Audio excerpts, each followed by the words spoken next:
Assalamualaikum warahmatullahi wabarakatuh. Selamat malam Bapak Dani Muhtada selaku pengasuh Pesantren Wisata Al-Muhtada, para mentor yang saya hormati, dan teman-teman sekalian. Pada kesempatan kali ini saya akan sedikit mendeskripsikan rancangan skripsi yang saya angkat untuk mendapatkan gelar sarjana hukum. Untuk judul sendiri adalah urgensi konstitusionalitas deklarasi darurat bencana alam untuk menangani pandemi COVID-19 dalam perspektif state obligation, yang mana topik yang diangkat pada tema pada kesempatan kali ini adalah pandemi COVID-19, dan tema yang diangkat adalah hukum tata negara darurat.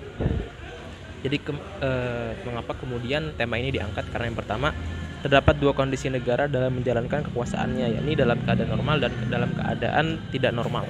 Dalam keadaan normal, kekuasaan dijalankan secara normatif atau berjalan linear sesuai dengan peraturan perundang-undangan.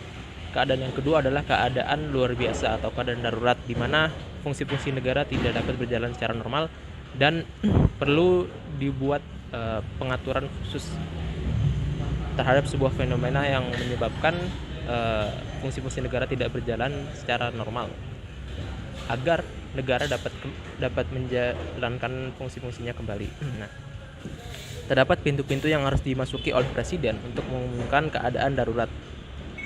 Salah satunya adalah dimuat dalam pasal 12 Undang-Undang Dasar Negara Republik Indonesia tahun 1945, yang mana mengatur secara khusus mengenai keadaan bahaya. Dalam sejarah ketatanegaraan Indonesia, tidak semua keadaan yang mengganggu fungsi-fungsi negara dinyatakan sebagai keadaan darurat bencana alam atau keadaan darurat sosial, darurat militer, darurat sipil, dan darurat perang. Salah satu diantaranya adalah bencana alam Palu Donggala, Lombok, dan konflik di Wamena. Mengapa kemudian tidak semua keadaan yang mengganggu fungsi-fungsi negara tidak tidak diumumkan sebagai keadaan darurat? Salah satunya adalah perbedaan pendapat para ahli hukum dalam memahami peraturan perundang-undangan yang mengatur mengenai keadaan bahaya atau keadaan darurat. Nah, deklarasi kedaruratan ini sangat berpengaruh bagi rakyat dalam sebuah negara, sebab dalam keadaan darurat kekuasaan pemerintah lebih besar daripada keadaan biasa, daripada negara dalam keadaan normal. Negara dapat melangkahi kewajibannya dari konstitusi untuk menjalankan fungsi-fungsi kenegaraan. Nah, pelanggaran atau pengabaian terhadap hak-hak manusia ini dapat dikenal sebagai dictatorship by accident dalam keadaan negara dalam darurat. Penentuan derajat deklarasi keadaan darurat pun tidak bisa serta-merta langsung dideklarasikan. Deklarasi kedaruratan terlebih dahulu harus masuk melalui peraturan perundang-undangan, yang diantaranya ada 5 peraturan perundang-undangan yang mengatur mengenai keadaan bahaya. Pandemi COVID dideklarasikan sebagai kedaruratan kesehatan dengan keputusan Presiden Republik Indonesia nomor 11 tahun 2020 tentang penetapan kedaruratan kesehatan masyarakat coronavirus disease nomor tahun 2019. Namun 13 hari setelah pengumuman kedaruratan kesehatan, yang mana berdasar pada Undang-Undang Kekarantinaan Kesehatan, terjadi perubahan ketatanegaraan, yakni perubahan derajat kedaruratan yang semula dari keadaan darurat kesehatan menjadi darurat bencana alam, yang diumumkan tepat pada tanggal 13 April 2020. Pemerintah pusat mengubah jenis kedaruratan yang sebelumnya menjadi daruratan kesehatan menjadi kedaruratan bencana alam berskala nasional. Dalam Undang-Undang Nomor 24 Tahun 2007 tentang penanggulangan bencana, segala jenis bencana, baik itu bencana alam maupun bencana non-alam, diarahkan atau dikoordinasikan oleh BNPB atau Badan Nasional Penanggulangan Bencana, yang merupakan lembaga pemerintah non-departemen setingkat kementerian. Dalam artian, BNPB di sini adalah sebagai leading sektor daripada kedaruratan bencana non-alam yang diatur dalam Undang-Undang Nomor 24 Tahun 2007.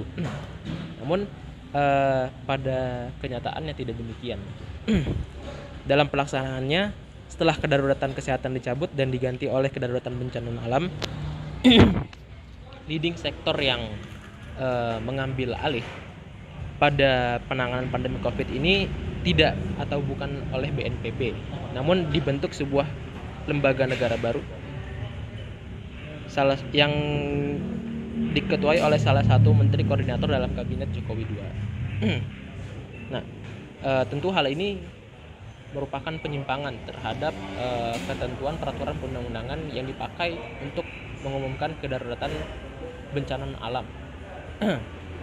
Ya, atau terjadi ketidaksesuaian antara bagaimana diatur oleh undang-undang secara normatif dan bagaimana praktiknya. Meskipun dalam hukum tata negara darurat kita mengenal paradigma state sovereignty, yang mana kepastian hukum dapat diabaikan, namun tradisi atau kebiasaan daripada negara hukum Rechtsstaat, yakni adalah kepastian hukum sangat dijunjung tinggi. Maka dalam keadaan darurat pun pemerintah tidak bisa serta-merta untuk membuat kelembagaan negara baru untuk mengatur pandemi COVID ini, meskipun ditujukan untuk agar negara dapat menjalankan fungsi-fungsinya secara normal kembali.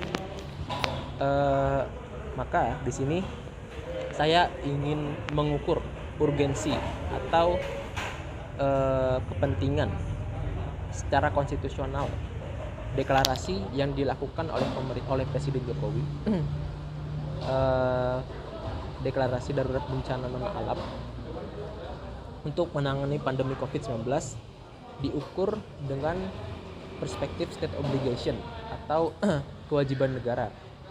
Kita mengetahui bahwa negara itu berkewajiban untuk memenuhi hak-haknya atau memiliki ikatan dengan rakyatnya.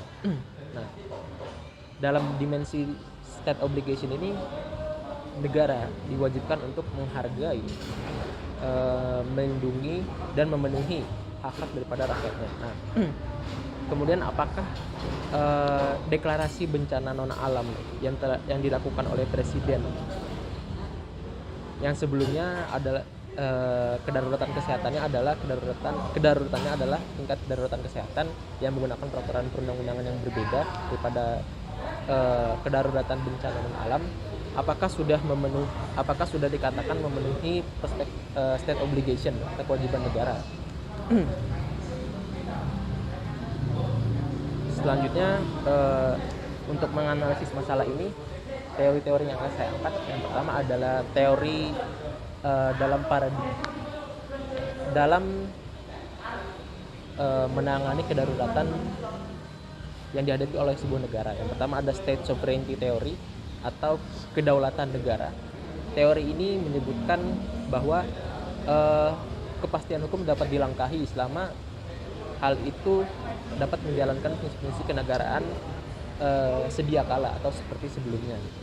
Karena kedaruratan ini merupakan sebuah kejadian yang tidak dapat diduga gitu, sehingga pembuatan peraturan perundang-undangan yang memadai atau mengakomodasi kepentingan negara untuk mengatur rakyatnya sulit untuk dibuat.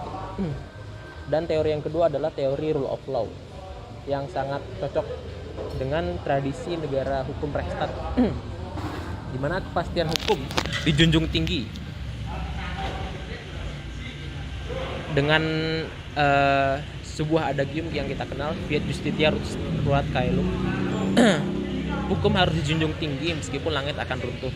Nah, maka agar negara dapat memenuhi kewajibannya untuk memenuhi hak-hak konstitusional rakyatnya, perlu adanya penghargaan, pengaturan serta penghargaan, perlindungan serta pengaturan mengenai hak-hak warga negara agar usaha pemerintah dalam memenuhi hak-hak rakyatnya ini terukur. Itu menurut rule of law teori. Dan yang ketiga adalah teori power cube milik John Gaventa yang merupakan bingkai analisis untuk melihat sebuah keputusan yang diambil oleh negara. Jadi apakah keputusan ini diambil dalam ruang terbuka atau tertutup, apakah ada motif psikologi yang diambil oleh pemerintah, atau landasan atau motif apa yang diambil oleh pemerintah ketika mengumumkan keadaan bahaya ini, yang terbagi kepada 3 dimensi. Yang pertama ada dimensi level, yang kedua ada dimensi ruang, dan yang ketiga ada dimensi kekuatan.